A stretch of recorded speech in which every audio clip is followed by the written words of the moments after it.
Okay, welcome once again. Are we all having a good time? Yes. The study of the Bible is wonderful. It's better than real food. Well, it is real food, let me put it that way. It's better than material, physical food that we partake of. At least I enjoy it more. We're going to study now principle number 8 in our syllabus. We are on page 22 of our syllabus. And basically, this principle states in a nutshell, the year-day principle must be applied to the time periods in apocalyptic prophecy. When I say apocalyptic prophecy, I'm referring primarily to the books of Daniel and Revelation. And you have the handout. It has 11 pages. And I'd just like to say that those who are listening or watching this on the streaming, and those who will watch this programming later on television, these materials are available from Secrets Unsealed.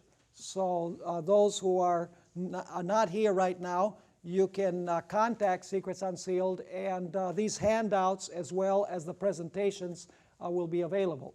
So I just want to make that clear. Now let's go to our introductory matters. As we begin our study, we need to underline two very important facts. First of all, the Bible month consists of 30 days. Now, I don't have the time to go into the texts that prove that the biblical month has 30 days, but you can do that. I'm just going to give the references. You need to compare Genesis 7:11 with Genesis 8:3 and 4. And then compare Deuteronomy 21:13 with Deuteronomy 34 verse 8. And then you can also look at Esther 4:11 and Daniel 6 verse 7 and verse 12. So if you look at those verses, you're going to find that the biblical month consists of 30 days. Also, the Bible year consists of 12 months.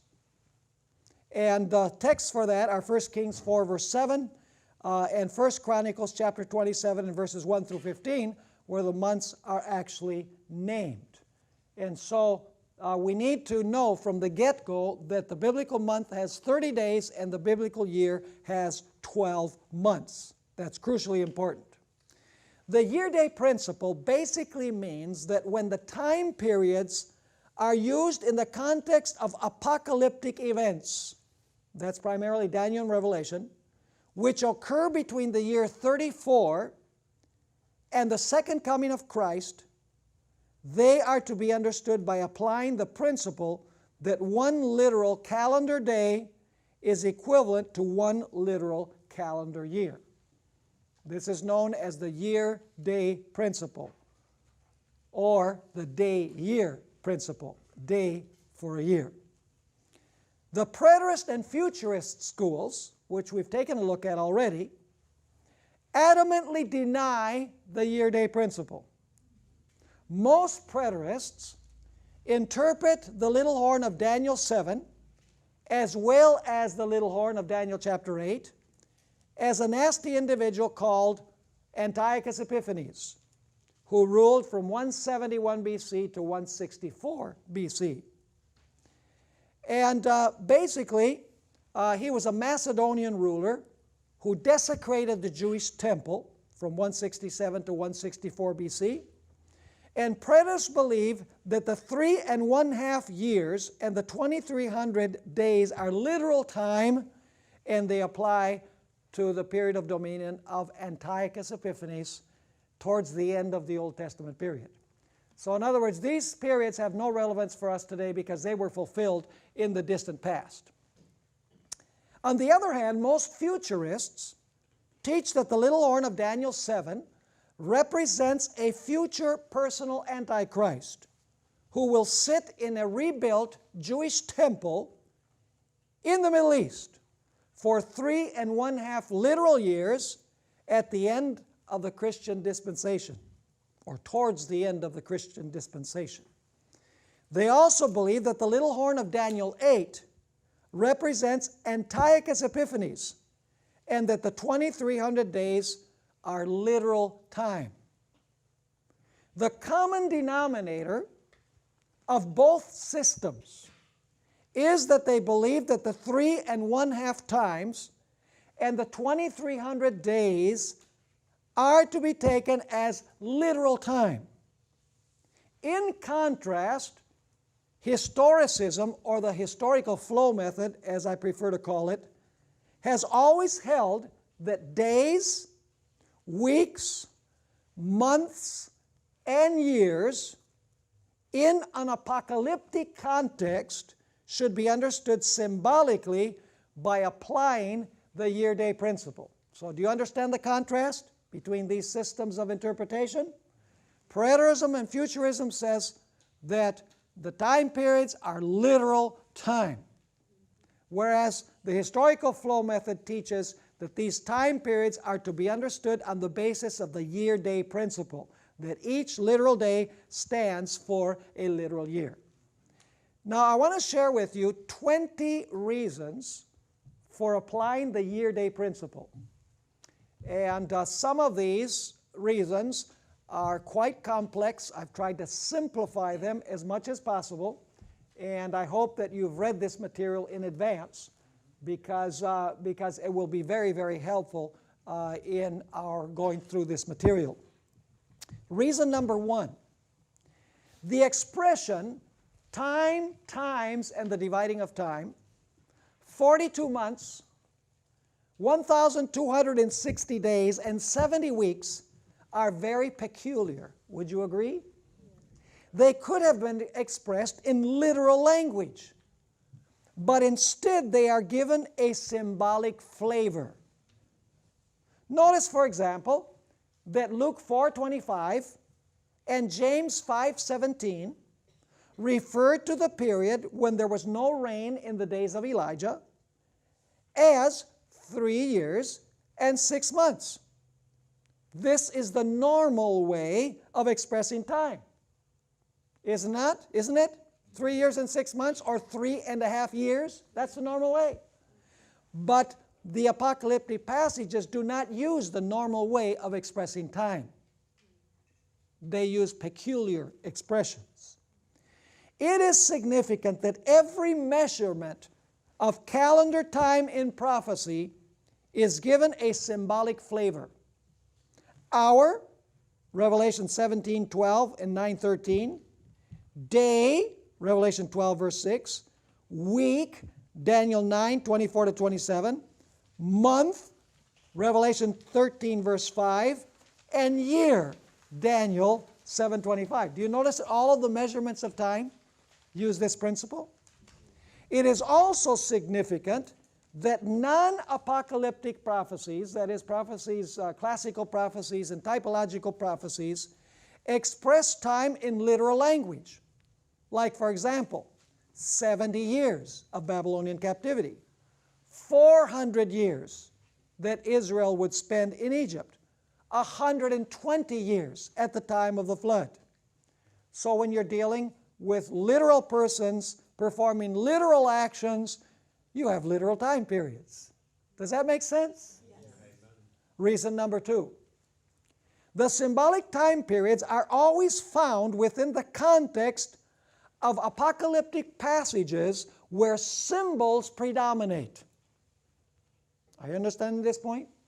In other words, the time periods are used with a host of other symbols in the same context. For example, the 3 1/2 times are found in the context of 4 symbolic beasts, a symbolic sea, symbolic winds, symbolic clouds, symbolic horns, and a symbolic little horn.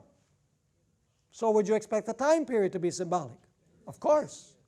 Similarly, the 1,260 days are found in the context where a symbolic woman clothed with a symbolic sun stands on a symbolic moon with 12 symbolic stars on her head. She is persecuted by a symbolic dragon who has 7 symbolic heads, 10 symbolic horns, and who casts 1/3 of the symbolic stars to the earth. So why would the time period not be symbolic? In Revelation 13, the 42 months are found within a context where a symbolic composite beast with 10 symbolic horns receives its power from a symbolic dragon. It also arises from a symbolic sea, later uses a symbolic raises a symbolic image beast to impose a symbolic mark. So once again, the time period is expressed within a very symbolic context where symbols predominate. The same could be said about Daniel 8, where the 2300-day prophecy is found. We have a symbolic ram, a symbolic he-goat, and a symbolic little horn. It only stands to reason that if the scenes where these time periods are found in are symbolic, then the time periods must also be symbolic.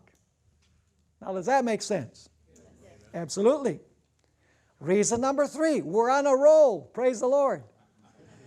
The little horn of Daniel 7 arose among the 10 horns on the head of the fourth beast. It is clear from history that the Roman Empire was fragmented when the barbarians came from the northern sector of the empire and carved it up. Daniel 7 makes it clear that there are no gaps in the historical flow of nations. The lion is succeeded immediately by the bear. The bear is immediately succeeded by the leopard.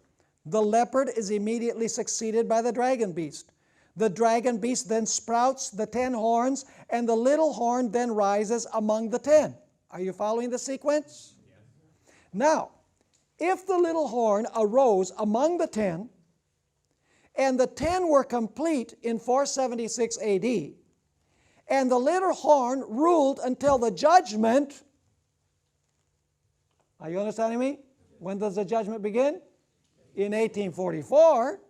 Then the 3½ times of the dominion of the little horn must be 1260 years and not literal days. Are you catching the point? If the days were literal, then the little horn would have ruled only from 476 to 479 AD. But the fact is that the Roman Catholic Church ruled for 1,260 years. Does that reason make sense? Yes. Reason number 4. Daniel 8 makes it crystal clear that the 2300-day prophecy was for the time of the end. Is that clear? Several times. Daniel 8:14, Daniel 8:17, and Daniel 8 verses 26 and 27 say that this prophecy is for the time of the end.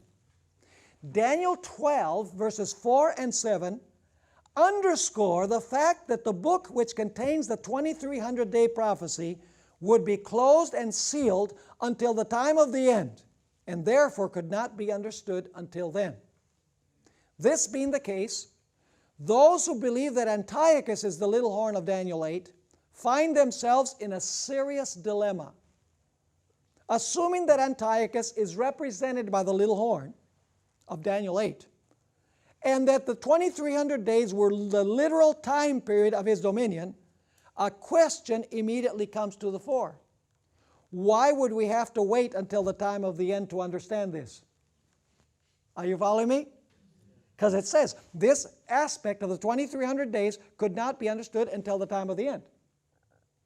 But if it was fulfilled by Antiochus Epiphanes, why would we have to wait till the time of the end to understand it? You could have understood it already.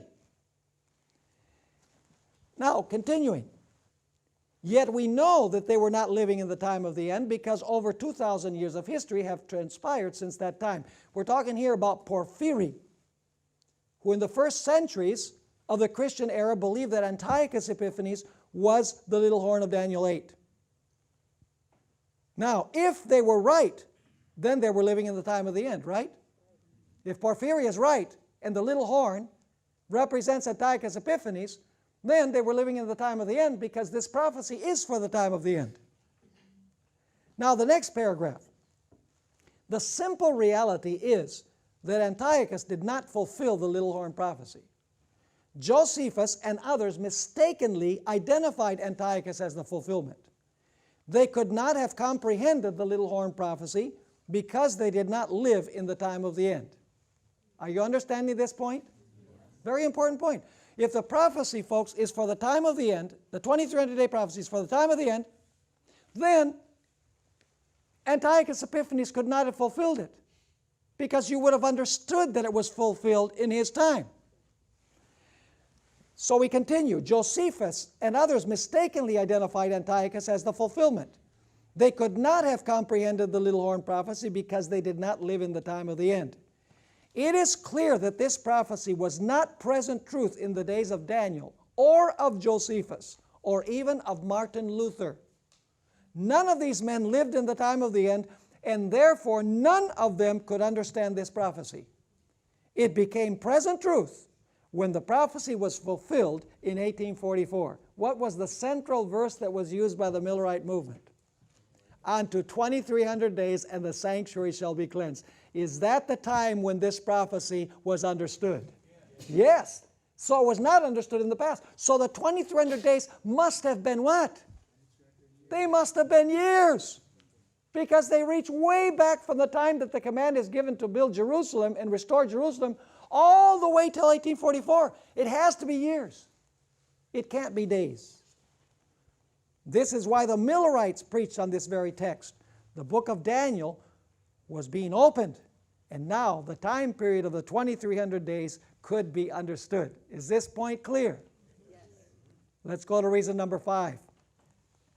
The vision of Daniel 8, this should be 1 through 12, incidentally, covers the whole period of the ram, the he-goat, and the little horn until the cleansing of the sanctuary. This is a very important point.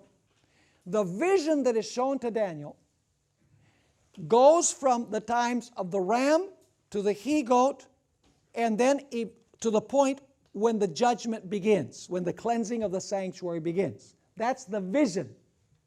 And there's a particular Hebrew word that is used there, which is the word chazon.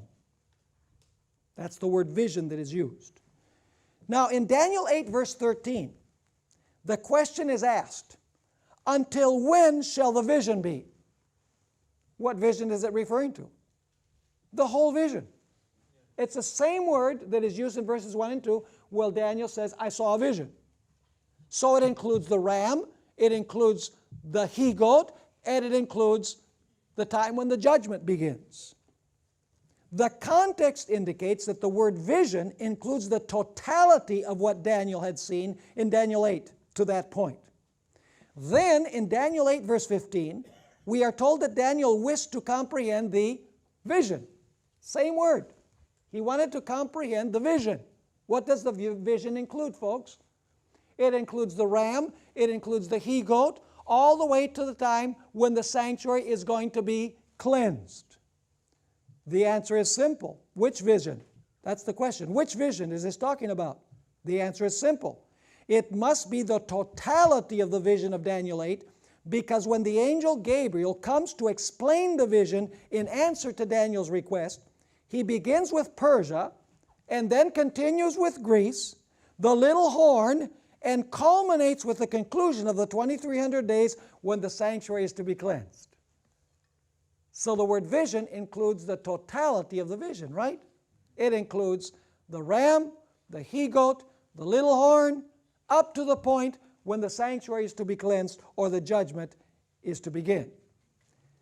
Thus it is clear that the 2300 days, which cover the whole vision of Daniel 8, must involve what? Centuries, not literal days. And literal days would be 6 1/2 literal years, approximately. Incidentally, this explains the reason why Daniel 8 begins with Persia and not with Babylon. You know, usually we say, well, the reason why Daniel 8 doesn't begin with a symbol for Babylon is because Babylon is about to disappear from history. But that's not the real reason. Because Babylon was still going to rule for 12 years. So Babylon was not at the point of passing away. There's another reason why Daniel 8 begins with Persia instead of beginning with Babylon like Daniel 2 and Daniel 7. You say, what is that reason? Let's continue. The 2300 days begin when Persia gives the decree to restore and build Jerusalem. And that is why the vision begins with Persia. Because if you had begun with Babylon, it would give the impression that the 2300 days have to begin with the kingdom of Babylon. Are you following me or not? Thus, Daniel 8 and 9 must be connected in order to comprehend the 2300-day prophecy. Is this point clear? Now, notice this chart that you have at the top of page 4. The chart at the top of page 4. Do you see there? The vision equals what? The ram, the he-goat, pagan and papal Rome, which is symbolized by the little horn, up to the point of the judgment.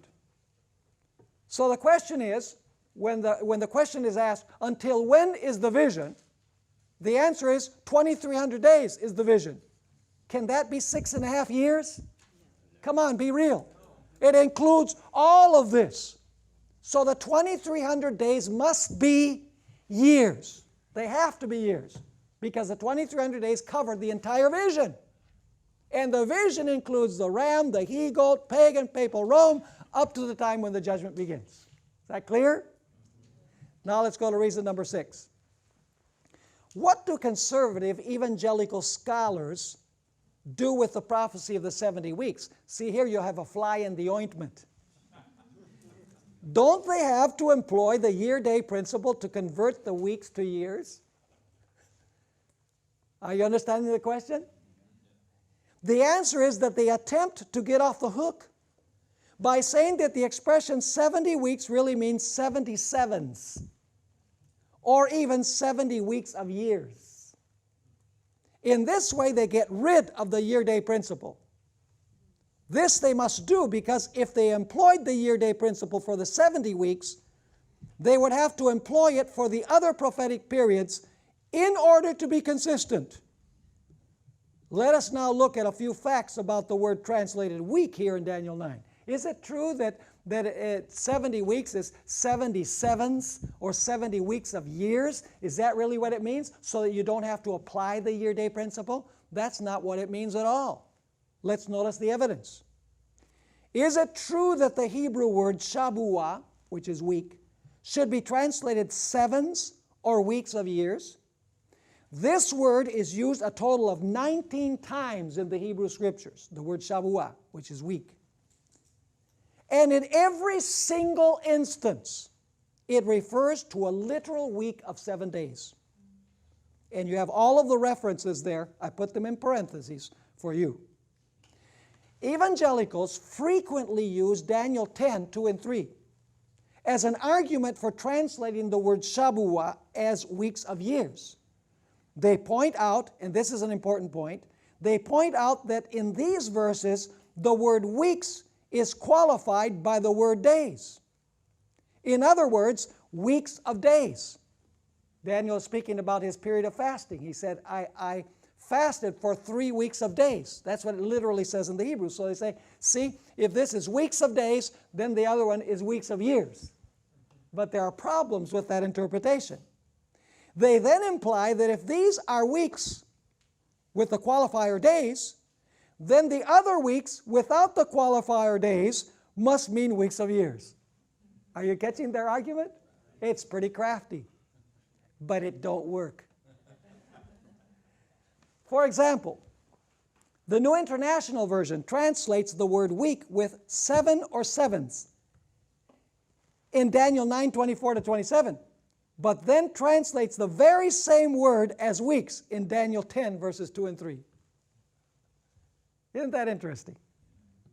The problem with such an explanation is that it ignores the meaning of the Hebrew idiom, weeks of days.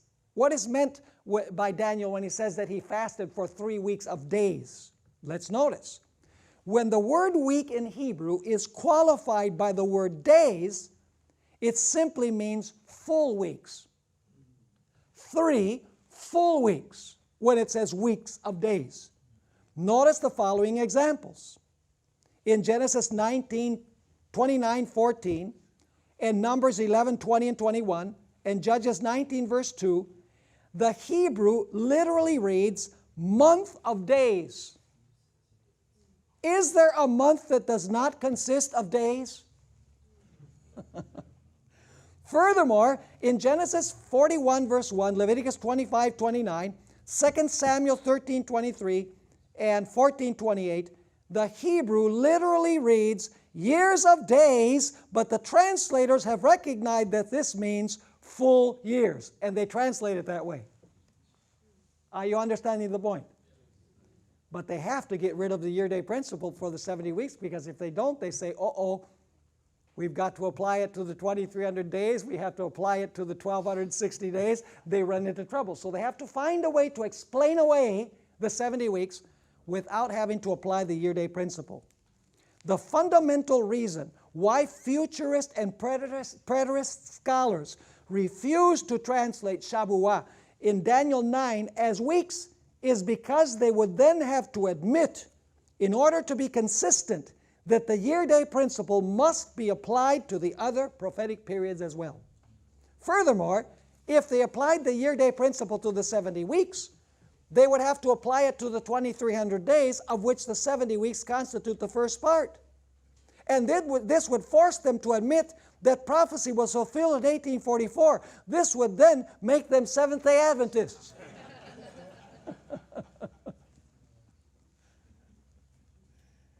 Incidentally, the Septuagint translates the Hebrew Shavuah with the Greek hebdomas. This word is consistently translated week. So much for the idea of trying to explain away the 70 weeks and say we don't have to use the year-day principle. You do have to use the year-day principle with the 70 weeks. And if you use it for the 70 weeks, you have to use it for the other prophetic time periods as well. Reason number 7. A comparison of Daniel 8, 11 to 13 and 23 to 25 with Daniel 11, 31 to 45 also reveals why Antiochus cannot be represented by the little horn. As we compare these two passages, it becomes crystal clear that the king of the north of Daniel 11 represents the same power as the little horn of both Daniel 7 and Daniel 8. And by the way, futurist scholars agree. And preterist scholars agree. They say, yes, that's right. The power in Daniel 8, 11 to 13, 23 to 25, and Daniel 11, 31 to 45 represents the same power. Only they believe that it was Antiochus Epiphanes, and some believe that it's a future Antichrist. Now, particularly in Daniel 11, but also in Daniel 7 and 8, it is clear that the king of the north is the last power to rule earth before Christ sets up his everlasting kingdom. You can notice that in Daniel 11, it says, he shall come to his end and none to help him. In other words, the last power to rule on earth is going to be the king of the north. And we also know that it's going to be the little horn, because he's destroyed by the brightness of Christ's coming. Now, this is also true of the little horn of Daniel 8. He is broken without hand, an expression that is used in Daniel 2:34, Daniel 8:25, and 11:45. The little horn, or king of the north, is destroyed by Christ at his coming. Obviously, this makes it impossible for Antiochus Epiphanes to be the little horn. Unless Antiochus Epiphanes resurrects. And I don't think anybody would stand for that, not even liberal or conservative dispensationalist scholars. Let's continue. Daniel 11, 31 to 45 also contains many elements which are in common with the little horn of Daniel 7. These considerations leave no doubt that the little horn of Daniel 7, the little horn of Daniel 8, and the king of the north of Daniel 11 symbolize the same power. Thus, those who see the little horn of Daniel 7 as a future Antichrist and the one in Daniel 8 as Antiochus Epiphanes are at a loss to explain why Daniel 11 blends the description of the little horn of Daniel 7 with that of the little horn of Daniel 8. Why would Daniel 11 blend the two descriptions if they represented two different powers, one past and the other future? Reason number 8. In the book of Daniel, the word days can mean years. That shows that the Hebrews used this principle. They used the word days to express years. And this is found in the book of Daniel. Let's notice. Daniel 1 verse 5 refers to 3 years. But in Daniel 1:18, the same period is described as what? As days. The 7 times of Daniel 4:25 are referred to as days in Daniel 4:34. Daniel 5:11 speaks of days of Nebuchadnezzar. That means the years of Nebuchadnezzar. These days were obviously years. And then you can compare Daniel 2:28 and 44, where latter days and days of these kings means what? Years. So Daniel itself uses interchangeably days and years. Reason number 9. The historical books of the Old Testament use days and years in parallel fashion. Notice the following examples. And we're not going to read all of these, but you can look them up. Exodus 13 verse 10 literally reads in Hebrew that the Passover was to be celebrated from days to days. That's the way it reads in Hebrew. The Passover was to be celebrated from days to days. What does that mean? From year to year. And that's the way that it's translated, even though the Hebrew says from days to days. In 1 Samuel 20 verse 6, the Hebrew literally reads, sacrifice of the days. But the context clearly shows it refers to the yearly sacrifice. So for the Hebrew thinking, days is interchangeable with what? Interchangeable with years in the historical books of the Old Testament. In 1 Samuel 2:19, literally the Hebrew says from days to days, and it's translated from years to years. 1 Samuel 1:21 literally reads in the Hebrew, sacrifice of the days. Translations render it sacrifice of the years, or the yearly sacrifice. You find the same thing in Judges 11 verse 40. It literally reads, from days to days, 4 days each year. It means from year to year, 4 days each year. 1 Samuel 27 verse 7 literally reads days and 4 months. What does that mean? It means a year and 4 months. 1 Kings 1:1 says that David was stricken in days. But what does that mean, he was stricken in days? He was stricken in years. Genesis 47 verse 9 is an interesting verse in that Jacob speaks of the days of my years. Literally in Hebrew it says the days of my years. In Genesis 5 verse 5 we find that Adam, the days of Adam were 930 years. And in Genesis 6 verse 3 you have once again days linked with years. It says his days will be 120 years. So is it common in Hebrew way of expressing to use days and years interchangeably? Yes, it was common among the Hebrews to do this. Now let's go to reason number 10.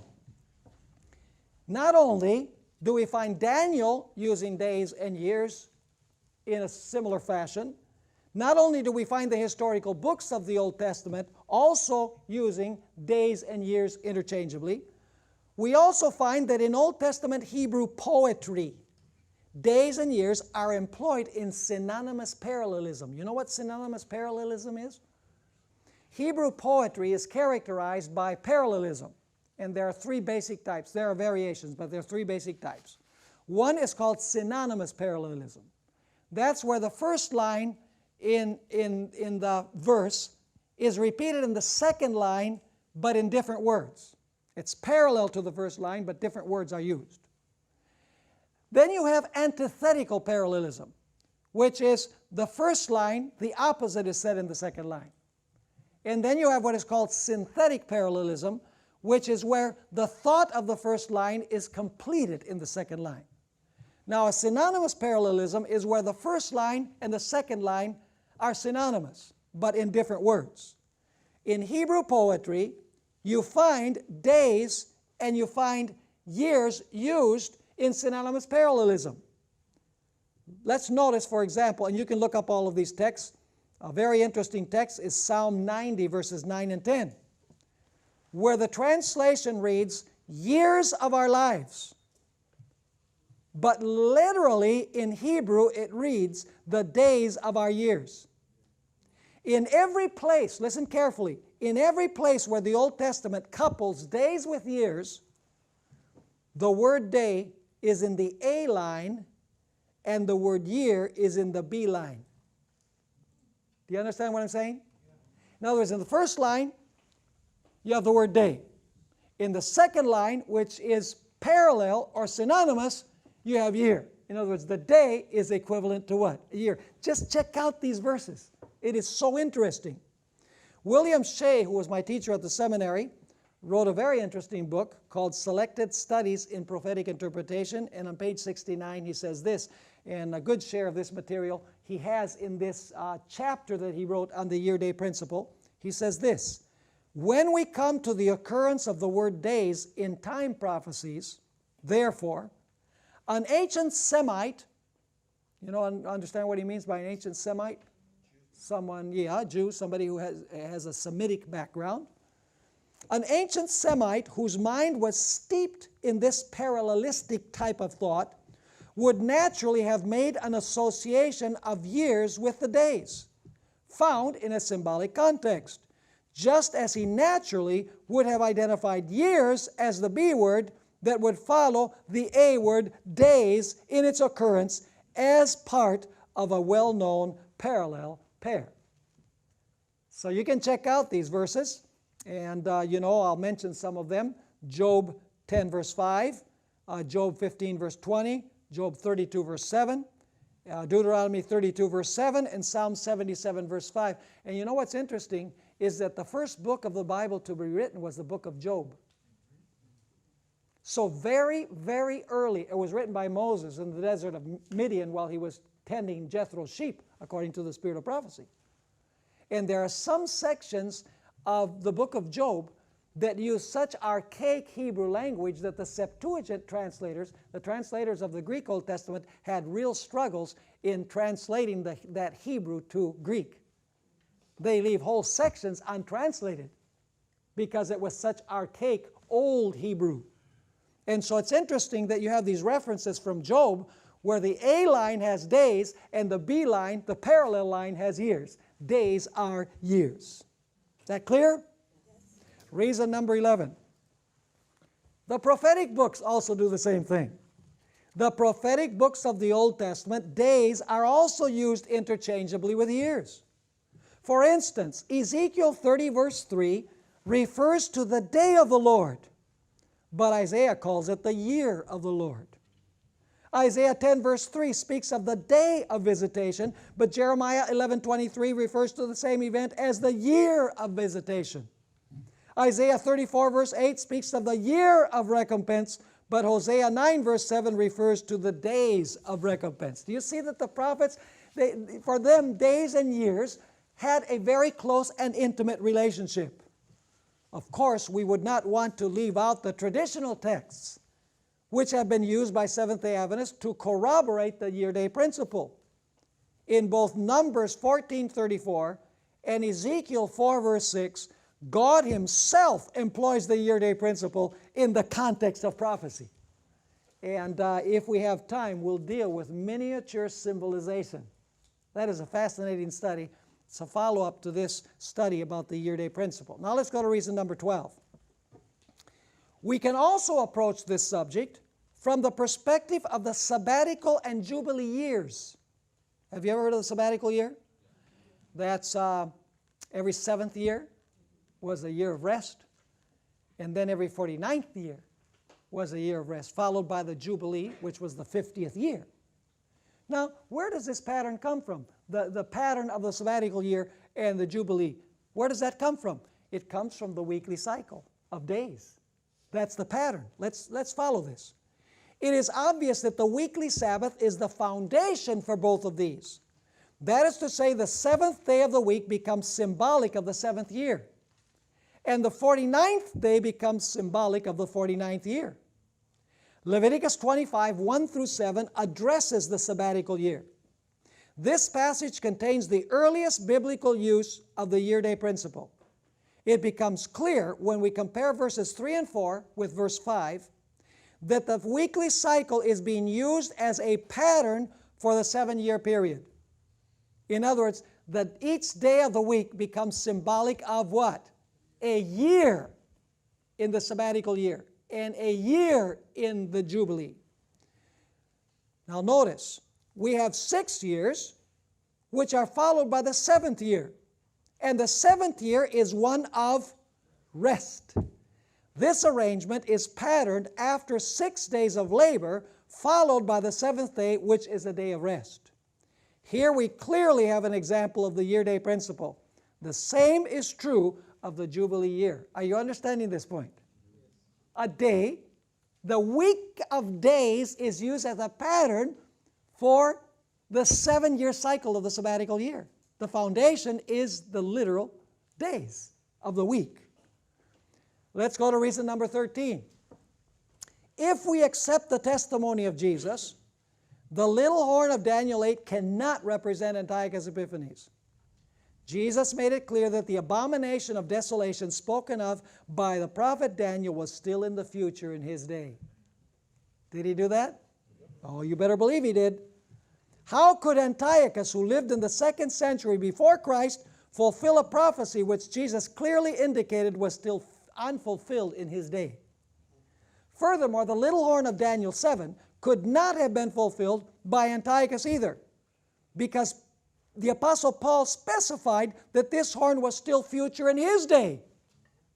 The book of Revelation also places the fulfillment of this prophecy in the future. Do you understand that point? Well, some of you do. Reason number 14. As a rule of thumb, the shorter the time period in apocalyptic prophecy, the more likely it is to be symbolic of a longer time period. For example, is it really possible to fit into one literal week all the events spoken of in the last of the 70 weeks? Come on, be real. There's no way you can fit all of those events into one literal week. Would 10 literal days of persecution during the period of Smyrna really be such a terrible ordeal? Would 3½ literal days be enough to fulfill all of the events of Revelation 11? Impossible, folks. If in Revelation 11 the 2 witnesses, the 2 olive trees, the 2 lampstands, the sackcloth, etc. are all symbolic, then why isn't the time period also symbolic?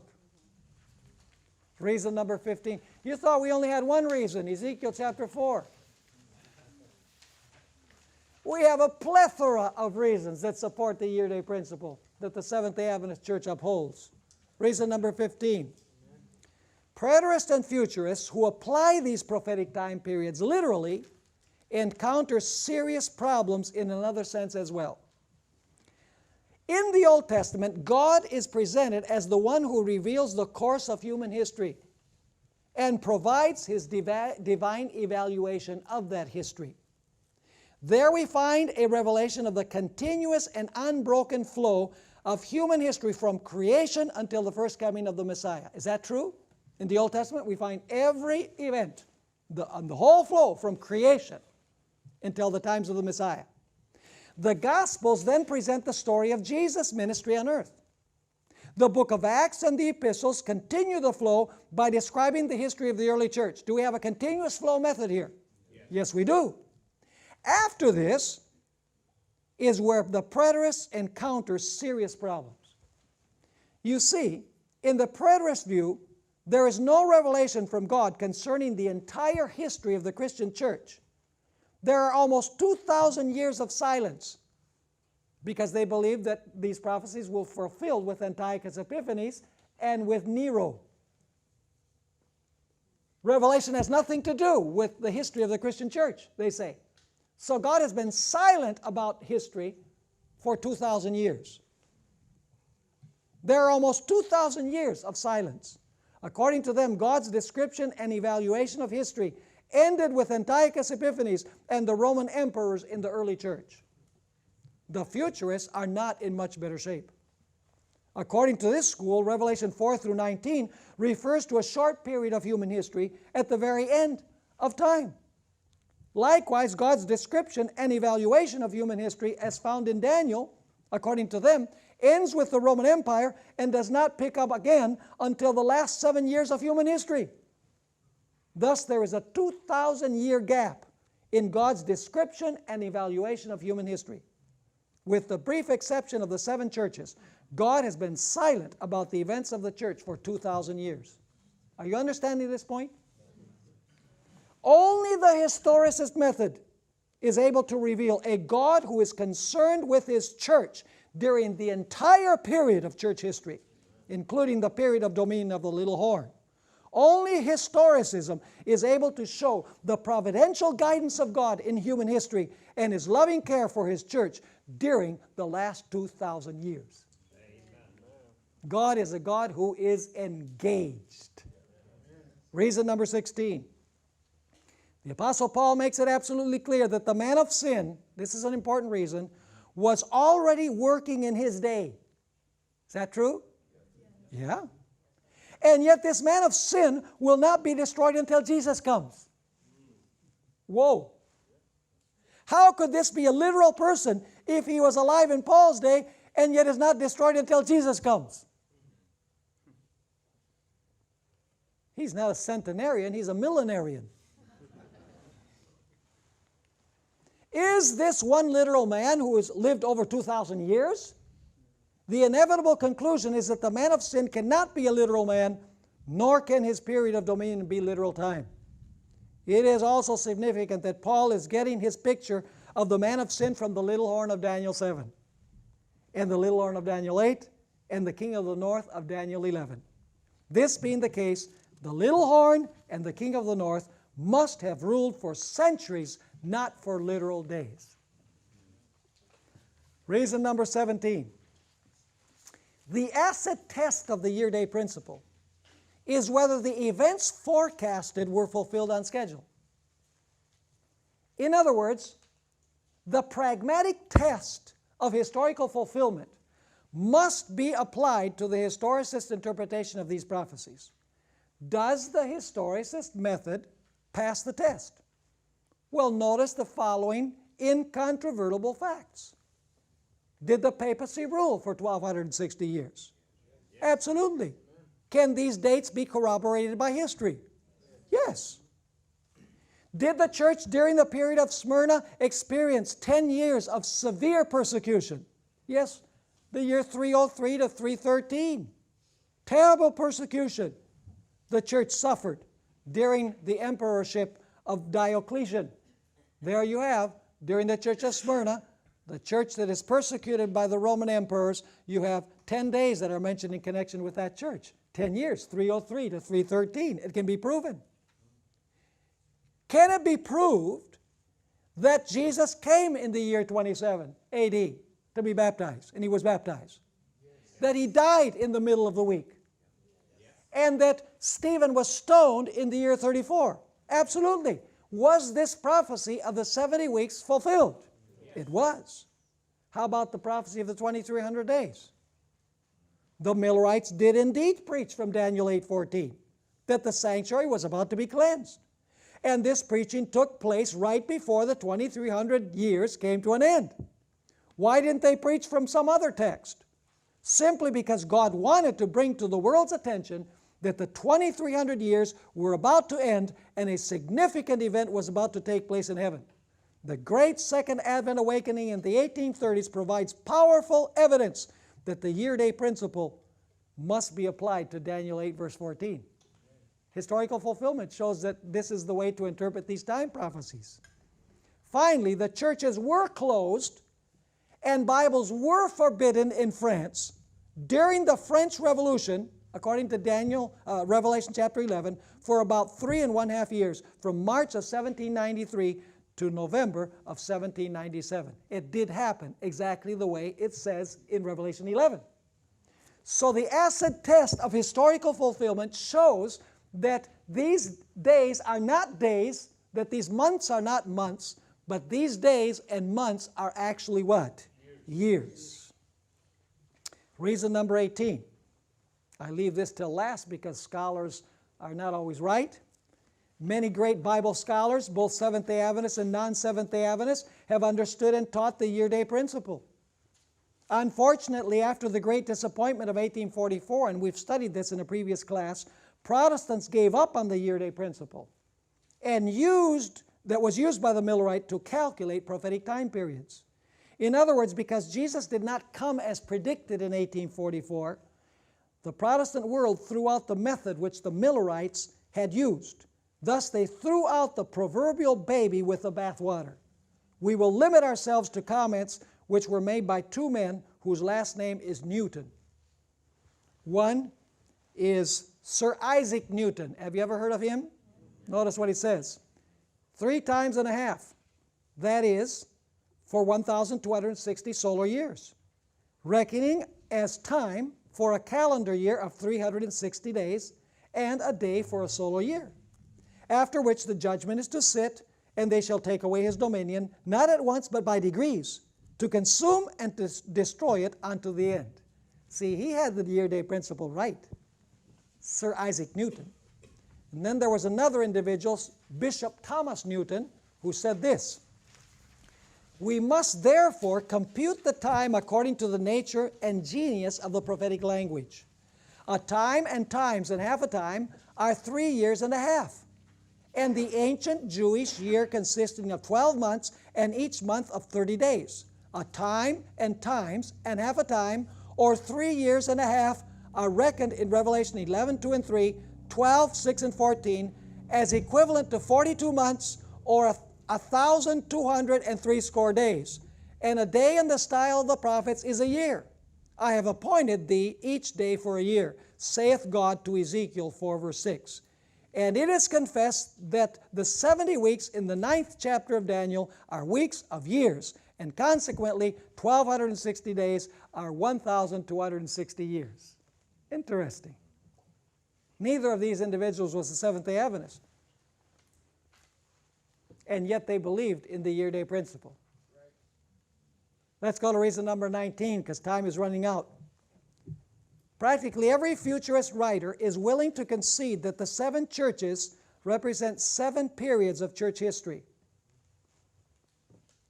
Even conservative scholars particularly, they say the 7 churches represent 7 periods of church history. Most see Ephesus as a symbol of the apostolic church. Let's take a look at the 4th church, Thyatira. It is obvious to any objective reader that this church bears many similarities to the condition of Israel during the period of Elijah. Notice the following parallels. In both cases, Jezebel instigated the apostasy. In both cases, the cardinal sins were fornication and idolatry. In both cases, there was no rain. In both cases, Elijah fled. In both cases, Elijah was sustained in his flight to the wilderness. In both cases, the apostasy lasted 3.5 years. Church of Thyatira and the experience of Elijah. These parallels indicate that the church during the period of Thyatira is reliving the story of Elijah. Yet the historical period of the church of Thyatira does not last only 3.5 literal years, not even by the calculations of conservative non-Adventist scholars. Are you understanding my point? If in Revelation 2 Jezebel is not one literal person, Elijah is not one historical person, rain is not literal rain, fornication is not literal fornication, etc., then the 3.5 years are not literal years either.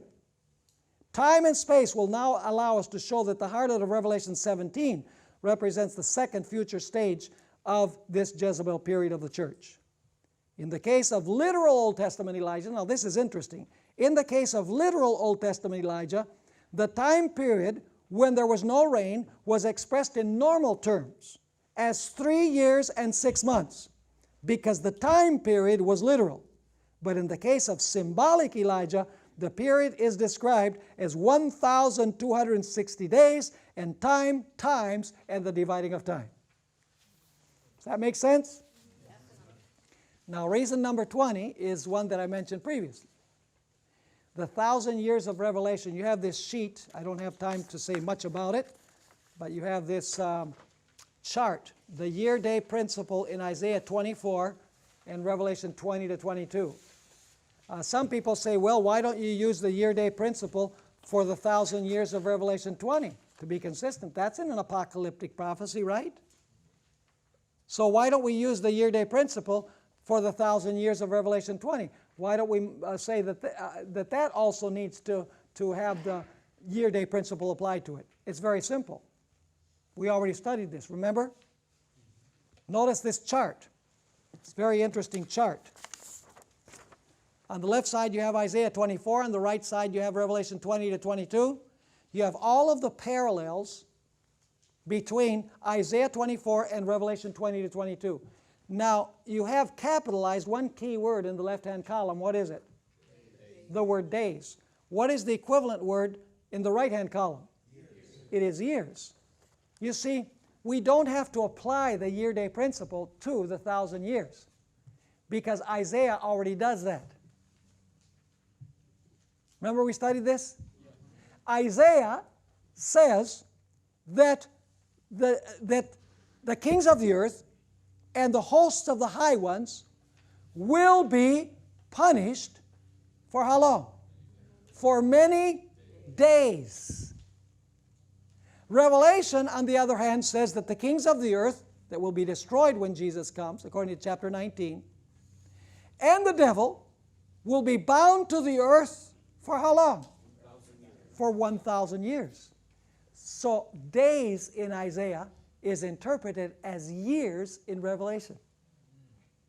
The Bible itself, when you compare one text with another, contains the year-day principle. So my question is, do we have sufficient reason from Scripture to believe that in Bible prophecy, apocalyptic prophecies, a day is equivalent to a year? We have an abundance of evidence, folks, that that's what needs to happen. But the Christian world says no, because if they said yes, they would be Seventh-day Adventists. Perish the thought, right? And yet the world is out there anxious to know the truth. And I believe that when we share these things, and I found as I've shared these things with people, they say, wow, you know, this makes so much sense. I never knew these things. People need to know that the year-day principle is firmly biblical, because then we can show them the career of the papacy, we can show them the 2300-day prophecy, and they will be proud to be members of the Seventh-day Adventist Church.